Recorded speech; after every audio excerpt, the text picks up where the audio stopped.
Assalamualaikum warahmatullahi wabarakatuh. Perkenalkan, nama saya Dwi Lewayi Cayani dengan NPM 2404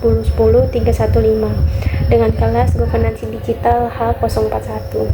Di sini saya akan menjelaskan atau memaparkan terkait dengan tugas UTS.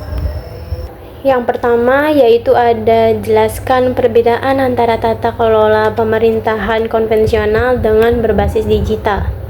Perbedaan yang pertama yaitu ada interaksi pelayanan dalam pemerintahan konvensional, seperti bertemu secara langsung atau bisa juga dengan tatap muka.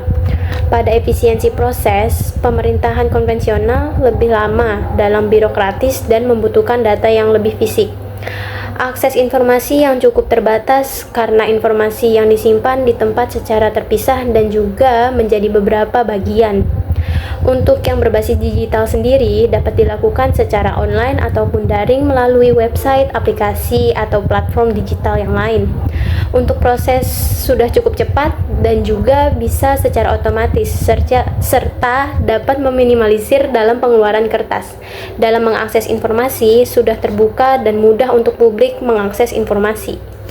Yang kedua, jelaskan solusi yang dapat dilakukan oleh pemerintah untuk menyelesaikan permasalahan kesenjangan digital yang dialami oleh aktor pemerintah dan masyarakat. Yang pertama ada investasi infrastruktur. Dalam akses merata, dengan pemerintah bisa melakukan investasi dalam infrastruktur TIK yang sudah memadai, dalam jaringan internet di daerah yang terpencil dan juga penyediaan semua akses internet gratis di sekolah. Yang kedua ada peningkatan literasi serta keterampilan digital dalam pengembangan sebuah program pendidikan dan pelatihan dengan fokus pada keterampilan digital untuk masyarakat dan tenaga kerja. Dalam pelatihan, masyarakat dapat meningkatkan pemanfaatan internet. Dengan begitu, mereka bisa mendapatkan nilai tambahan.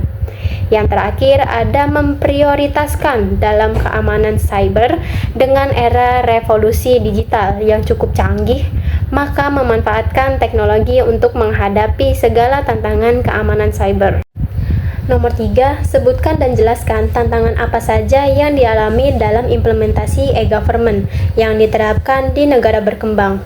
Yang pertama ada keterbatasan infrastruktur teknologi informasi dan komunikasi atau bisa disebut sebagai TIK. Adalah persyaratan penting e-government, tetapi banyak juga negara yang sudah sangat berkembang dengan menghadapi keterbatasan seperti akses internet, kualitas jaringan, dan keterbatasan perangkat keras. Lalu berikutnya ada tingkat literasi digital yang rendah, menjadi hambatan dalam mengadopsi e-government. Banyak negara yang tidak mempunyai keterampilan dasar menggunakan komputer atau internet. Dengan ini, kemudahan dalam menggunakan dan kepercayaan teknologi dapat mempengaruhi niat warga dalam mengadopsi e-government. Lalu ada kendala pada budaya dan resistensi perubahan menjadi tantangan dalam penerapan e-government. Dengan budaya hierarkis dan birokratis, penghambatan inovasi dan adopsi teknologi baru, resistensi perubahan serta kurangnya komitmen dari manajemen puncak menjadi sebuah hambatan dalam e-government pada negara berkembang. Yang berikutnya, nomor 4, menurut Anda, bagaimana penerapan prinsip transparansi dan akuntabilitas dalam governansi digital dapat meningkatkan kepercayaan publik terhadap lembaga pemerintah? Dengan transparansi digital akan disediakan sebuah akses publik untuk melihat data anggaran kinerja dan juga kebijakan dengan online atau bisa menggunakan website. Dengan ini masyarakat bisa melihat secara langsung kinerja pemerintah dan juga mencegah korupsi.